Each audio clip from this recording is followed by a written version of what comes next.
Hello there, and welcome to this episode of the Building Better Cultures podcast with me, Scott McInnes. Welcome back. If you are a previous listener, welcome. If you are a first-time listener, thanks for being here. Really, really appreciate it. And as I often say at the beginning of these episodes, if you do have 10 seconds, just while you're listening, just to give us a little comment and maybe a 5-star rating, that'd be nice. And it really helps to get the podcast out there and get us in front of as many people as possible. So today I'm delighted to be joined by Fallon, who is London-based and is one of Inspiring Change's associates. And we've been doing quite a lot of work in recent weeks and months on change communications, particularly where organisations are going through big transformational change. And I thought, it'd be kind of interesting perhaps to jump on and have a conversation about the importance of change comms, of stories, and a whole load of other stuff. So we'll get to that in a second. But before we do, Catherine, hello. Hello. Good afternoon. How's it going? Really good, thank you. Good stuff. Finally, I'm on here. Yeah, I know. It's taken us a while, hasn't it? It has. We've been a bit busy. We have been a bit busy. So listen, before we get into what we've been busy on, and we can talk a little bit about the change comm stuff, why don't you tell me a little bit about you, about your career journey, and about what you do today? Sure. I have been specialising in employee engagement and change for nearly 30 years, which is quite scary. Started out actually at a radio station you might have heard of, Capital Radio, doing internal communications there in just before the dot-com bubble burst, actually.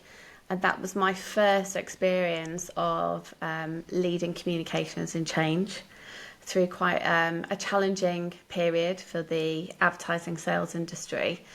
And what I learned how to really be considerate of the employees throughout that whole process. And someone said to me, it's not what you do, it's how you do it. And, you know, change is always going to happen in an organisation, but if you manage it carefully and considerately, I think it can be it's not a painful thing to go through if it's done well. And then since then, I've worked for a variety of multinational organisations. So I've worked for Novartis. I moved out to Basel in Switzerland, worked for Novartis for nearly 3 years. Then I came back and I've worked for some of the biggest banks in the world, so HSBC, RBS, NatWest. I've worked for BP. And then for the last 10 years, I've actually been freelancing.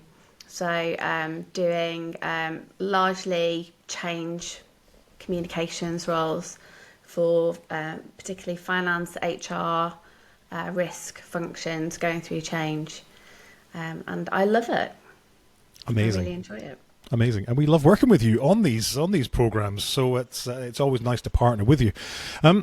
Tell me why. You talked there about big change and going through that in Capital Radio and lots of the other organisations that you've worked in, both as an employee and as an external consultant. What have you found over those years of your career about why it's important to communicate change? I think listeners might think, well, that's a really obvious question. But actually, I don't think people think about it all that often or all that hard. No, and I think lots of people think communicating change is about issuing communications. And it really is about building trust with the people that are going to be going through the change. And it's about creating belief within that stakeholder group or stakeholders that you're trying to communicate to. Building belief to a level where they buy in to what's happening. They really believe that it's worth doing. So you're answering that big question of why are you doing the change? If done well, change communication aligns people. So in any organisation going through change, people have to all be pulling in the same direction. And without really effective change communications, people are probably not going to do that. They're probably just going to stick to their own swim lane that they've always been in, and they'll probably just carry on doing what they've already been doing. And then if I put my kind of corporate business hat on, it minimises disruption. And it means that the organisation can hopefully can carry on the way it has been going. So it's productive. People aren't distracted by the change going on. And then hopefully you'll be able to hit the ground running when the change eventually happens. And what happens if you don't do all of that? What's the flip side of that coin? The worst case is resistance and friction. So, and there can be different types of resistance and friction. You can have people who pretend that they're supportive, who are actually detractors, who operate underneath the surface, and they can be very destructive. And that type of friction and resistance can cripple a change programme. And then you've got the people who are openly resistant, or that they're willing to profess that they don't believe it's the right thing to do. And I find that those people are easier to manage, actually, because at least they're being congruent and open and honest about how they are feeling about it. But it's the people who operate underneath the waterline who you're not quite sure who they are and what they're saying behind the scenes. But if you don't get the change communications right, you probably aren't going to be able to land the change effectively, because the change is normally requiring someone to do something differently, act in a different way or behave in a different way. And what you'll find is that people will just slip back into doing things the way they've always done them. So it just won't happen, or it will happen at a slower pace. And in the economic climate at the moment, organisations can't afford for change to happen too slowly. If change has to happen, it has to happen on time and quickly. Otherwise, it can risk your profitability as a business.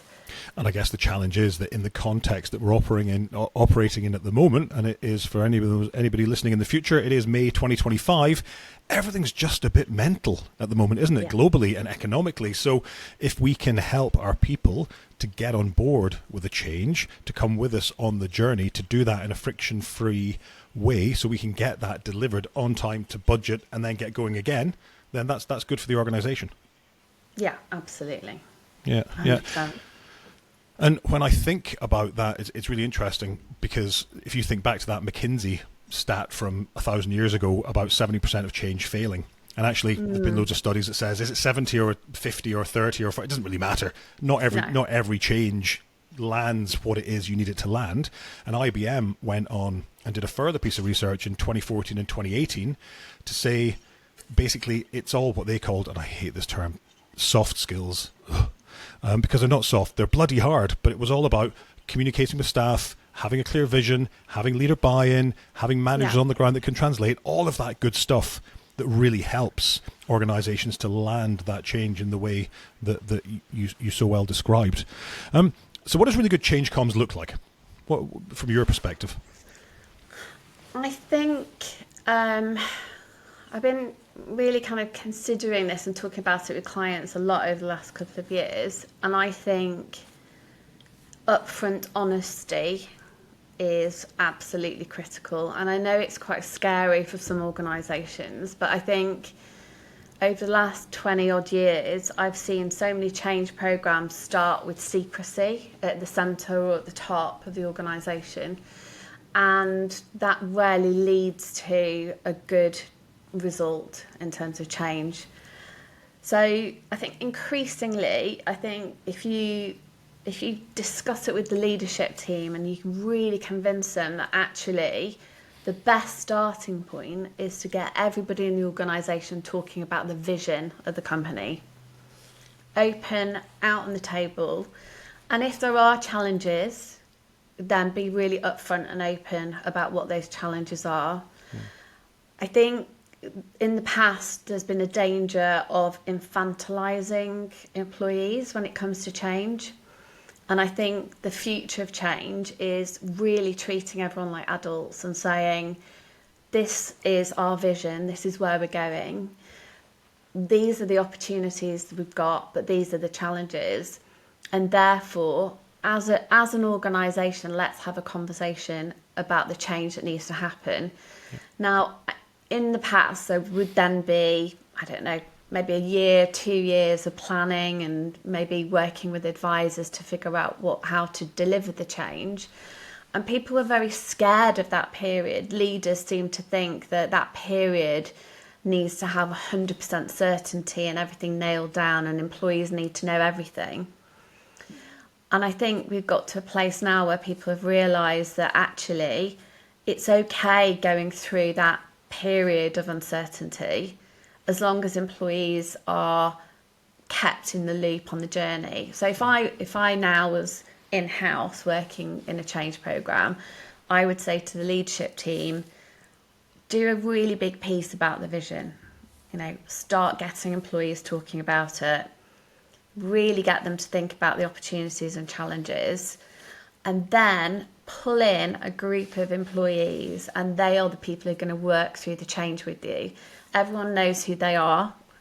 They're subject matter experts, because what you don't want to do is start on that journey with a vacuum where all the people who will end up using the system or the new way of working, they're locked out, and so they don't really know what's going on. Bring them close, or bring a select number of them close. Make it their job. If it's 50% of their job, great. If it's 100% of their job, even better. And let everyone know that they are the representatives of the organisation in creating this future way of working. And then I think it's about a regular drumbeat of communication and being perfectly okay with saying, actually, this isn't going right. We've changed our minds. Things have changed for whatever reason. We need to change to a different supplier. We need a different solution. The market's changed. We're now doing something else. I think that's perfectly fine. I think honesty has to happen, because too often leaders are in their ivory tower plotting and planning for 2 years. Everyone knows what's going on, but it's unspoken.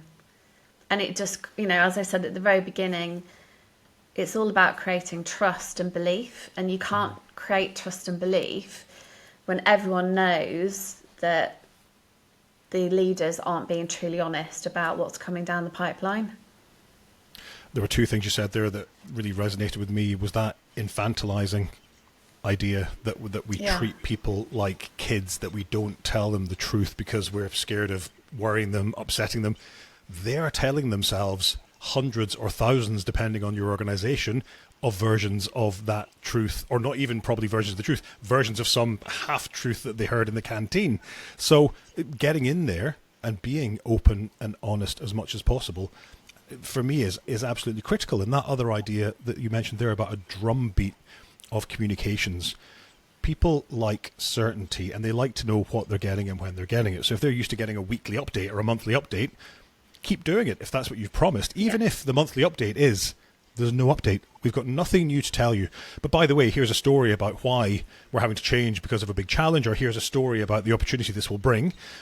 If there's no update on the program, there's no update, but at least tell people. So at least we know. And if you bring in subject matter experts or people from the front line, get them to share their stories about what they're doing. How are they contributing to this future? And then people will know, well, things are moving, but we need to get to the right solution. And, maybe we're going slower than we thought we were going to be, but I trust my colleagues who are involved in this, and they're going to tell me what's going on. And in getting those stories from the front line, what we're doing is other frontliners who may feel closer to those people than a senior leader in the organisation are going, that's Catherine telling that story. She's somebody like me, so I can get on board with that. I understand that. That makes complete sense to me. Yeah. Something you alluded to when you were going through that was this, you used different words, but that idea of think, feel, do, or head, heart, and hands, the kind of, these are maybe some of the words that the internal communications people throw around the place. What does that mean to the average punter?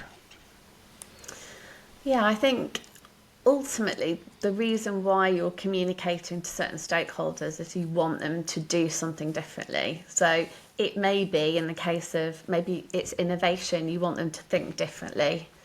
Maybe you want to do a different process. Maybe you want them to act in a certain way. So if it's to do with sales or customer experience, or maybe it's a cultural piece, so you want the behaviours to be different. Don't you want more collaboration? All of those things will underpin the overall. There may be structural, organisational change, system change, technology change, but underneath that, there'll be things that you want people to think, feel, say, and do. Okay. And does that then help you to form, when you're going through thinking about a change comms plan, is it those say, think, feel, do, is it those things that become the objectives then almost of that change comms plan? It really it depends on different roles and the different stakeholders you're trying to reach. But essentially, the way I always approach something is to do a really deep stakeholder analysis.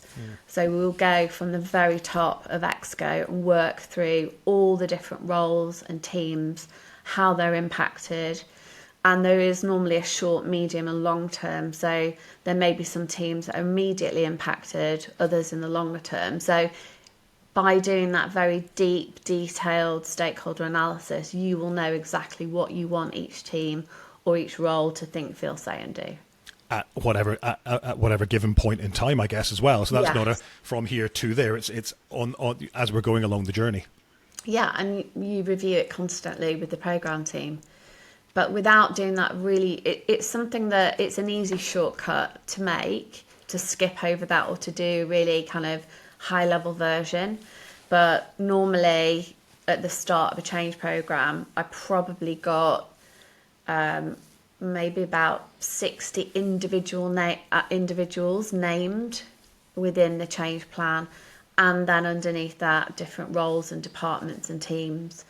But you really do want to know. You want to know: are they promoters of the change? Are they detractors? Are they sat on the fence? Are they ambivalent? Are they secret resistance fighters underneath the surface? And you have to have really honest conversations.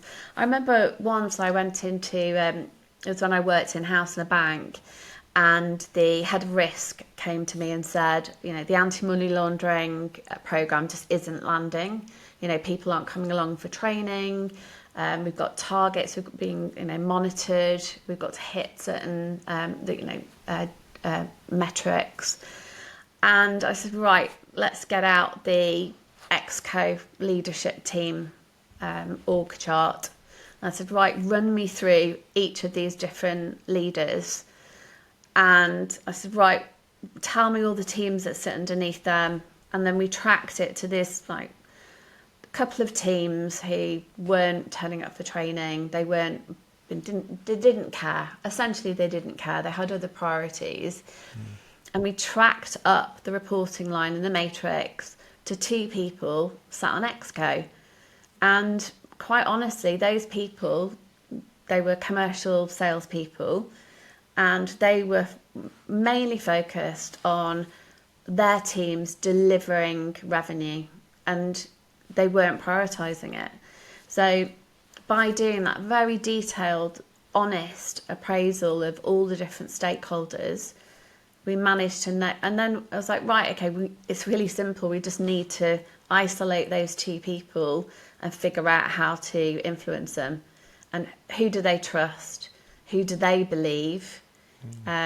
It's not enough for the head of risk to go and speak to them. You have to use all the levers possible to influence those people. But essentially, you're not going to deliver change or get the buy-in of stakeholders if you don't do that detailed stakeholder analysis. Yeah, and the bottom line is those commercial people in that organisation, they were objectified and tasked with doing the number.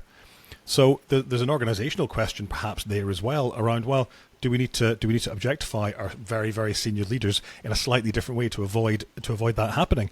I think one of the things that struck me as you were talking was the whole idea that if you're in a very, very big organisation and you're doing a stakeholder analysis, and you talked there about having kind of 60 individuals, you plainly haven't got time for 10,000 individuals. So I guess what those individuals could become is kind of archetypes or generalizations for there are people like this, there are people like this, there are people like this, under which you can kind of group people across an organization, right? Yeah, so you can create personas. So it's quite common within change programs. If you know that there are certain job families or role profiles, you will create a persona, because you can't possibly go into the detail. But say if you were dealing with an operations team, you might have 3 or 4 personas for that operations team. So you might have someone who's an early adopter of technology, for example. You might have somebody who's really nervous of using new technology. And so each of those personas, you can kind of build out a profile of how best to appeal to them, who influences them, what type of channels might work for them. Interesting. One group of people I think that get hit really hard during change programs is that I think they get hit from lots of angles all the time, is that middle management layer. And particularly during change, we need them really to be on board to drive the change. So what would you say is their role, and practically what can organizations be doing to support them in delivering that role? Yeah, I think they're normally the stakeholders who are in a vacuum of knowledge and information. So quite often they're the people who, as you work through the different layers of the change stakeholder map, they're the people who are often neglected. So my recommendation is, imagine, as we said earlier, you start off with the vision. So you bring the leaders in and the managers, and you have them there together to really look at that vision piece and to start looking at the challenges and opportunities. And that's the moment that you create the belief. Whereas I think we've worked on change programs where the leadership team have gone off and done that work on a 3-day away day in Portugal golf club. Some country club somewhere. And then they've come back. They've not bothered to tell anybody because it's this massive secret. And because of the moving feast that often a change program is, it's always at the very last minute they go, oh, right, okay, it's time to communicate it now. And managers might find out 2 or 3 days before everyone else. That's quite often how it works. But if you bring them in really early and you task them with helping create that future vision, and then task them to go away and think about what does that mean for our team. And then when you start to bring the employees in, their managers are already there. They believe, they know that this is the right direction.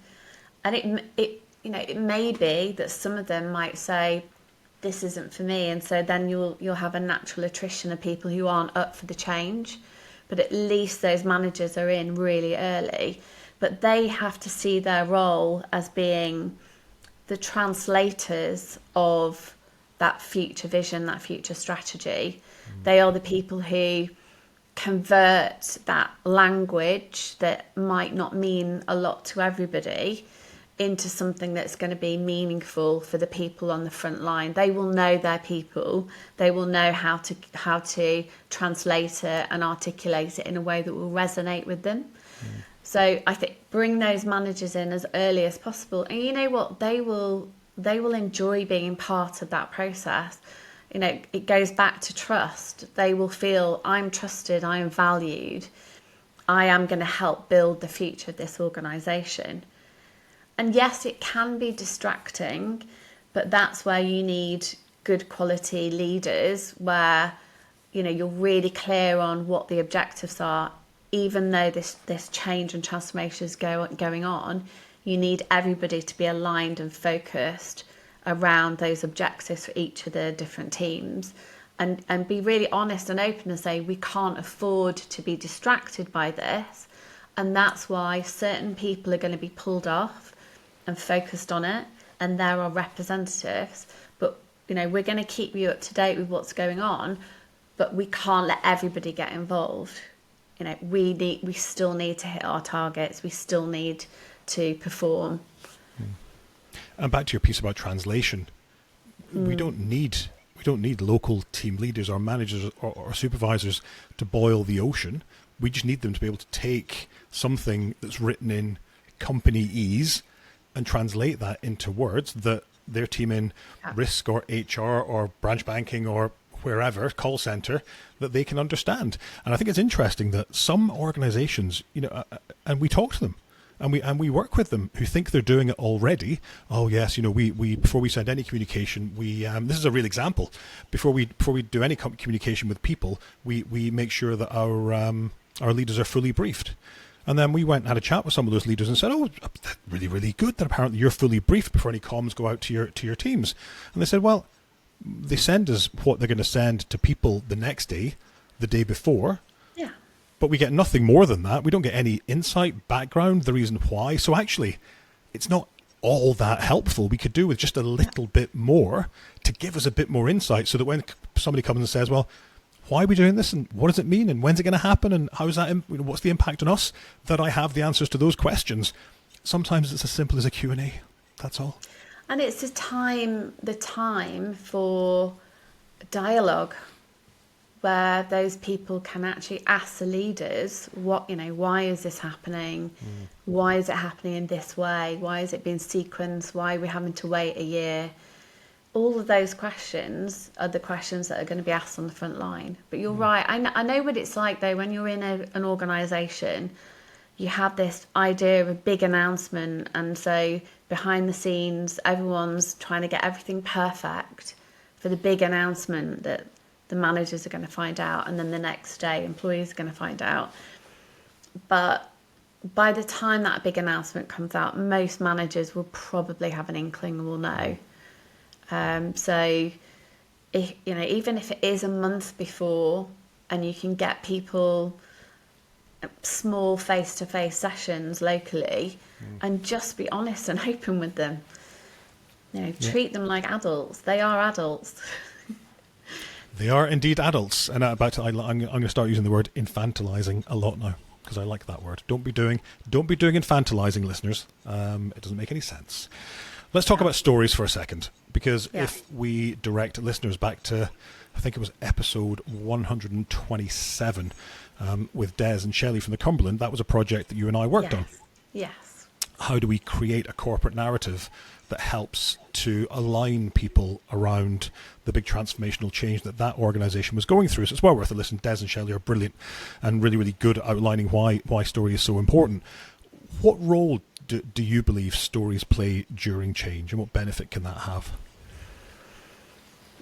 I think it's all about relevance and resonance. So the stories, particularly in the Cumberland, so we did a lot of listening to employees to really understand what did they think the opportunities were and what they thought the challenges were. And those stories and examples, when crafted into little mini stories, can help really connect an employee with what's going on.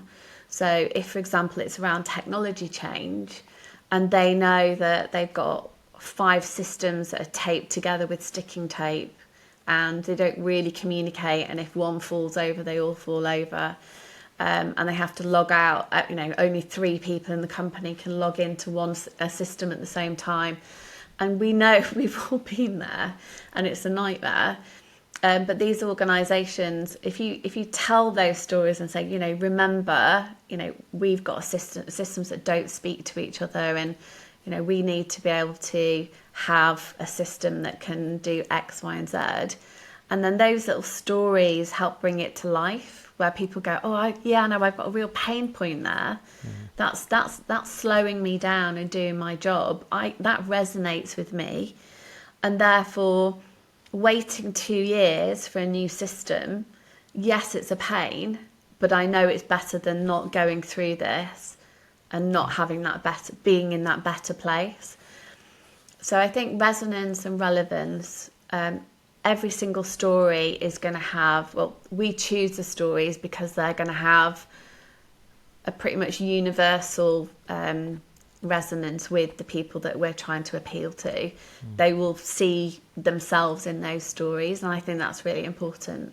Yeah. Yeah, it's that idea of heart over head, I guess, isn't it? That, a big change comms strategy document is going to be talking to regulators and the board and the senior leadership team and all those kind of people. But actually, as I've said to a few people, I think that big strategy change comms plans are a bit like HR policies.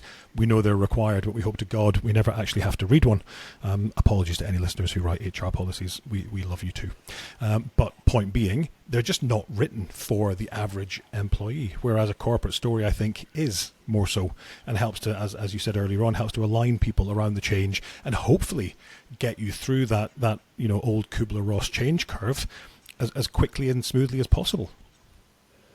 Yeah, and if, I keep going back to that vision piece, but with organisations like the Cumberland, to paint that vision and to explain to everyone what the future will look and feel like for them as an organisation, those individuals will be able to see that and visualise that future.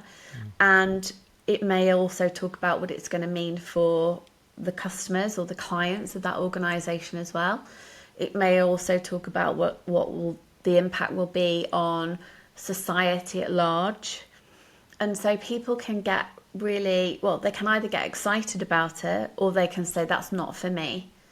And that's just as important for people to go, that's not the type of organisation I want to work for. Yep. I prefer to do things the old-fashioned way, whatever that is. And therefore I'm going to exit the organisation, and that's fine as well. Yeah. But I think if people can see themselves within the story and envisage what it's going to mean for them, and hopefully it will excite them and make them think, I want to be part of creating that, and that's critical, I think. I completely agree. And one of the things that you brought up earlier on in terms of helping people to see themselves in that new world, that new context, was that idea of making sure that you had people from the front line involved in the project from very early on. And often organizations will go down this route of, okay, where are the influencers? Who are the people out there, the leaders, the people? They don't necessarily have epaulets or, hierarchy, but they're the ones out there who can help us to kind of influence people through the organization. Often we might call them change agents. We might call them change champions. They might be called comms champions. Why are they so important? I think you need to have your finger on the pulse of what people are thinking and feeling within the organisation. And there are going to be formal or informal networks that you need to access for any change transformation programme. So the formal ones are the ones that they may already exist. So a lot of the networks I use at the moment are some of the special interest groups. So there may be diversity and inclusion group, or it may be the menopause group, or it may be a particular charity like a social responsibility group that they've got, or sustainability group. So those are the kind of existing ones that already exist. Then there are the informal ones. So if I'm doing any transformation programme, I normally go straight to the PA's network, whether they're an official network or not, because I know that at some point those people are going to be critical to the success or failure of the organisation's change programme. They will know exactly what's going on, how people are thinking and feeling, and I know they're going to be honest. They will be really honest about that, and I think honesty, as I keep saying, is critical.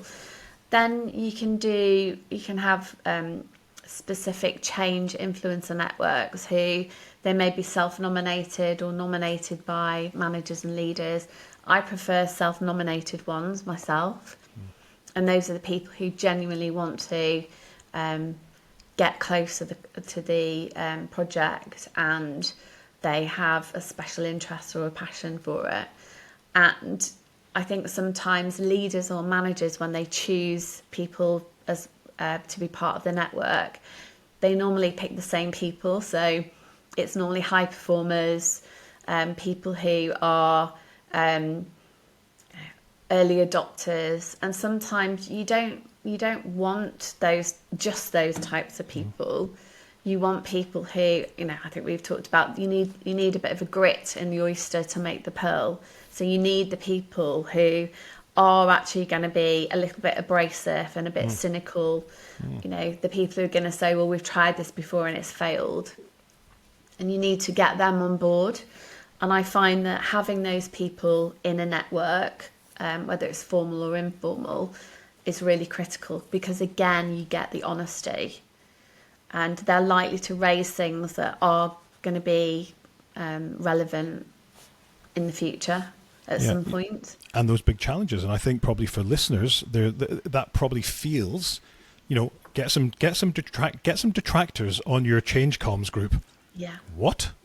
But actually, you're spot on. I love that analogy of the grit and the oyster to make the pearl, and just that idea that if everyone's drinking the Kool-Aid on the change comms team, then you're not getting a rounded view of what the organization, where the organization is, and what the kind of mood music is in totality. You're only hearing one side of that, and that's not helpful.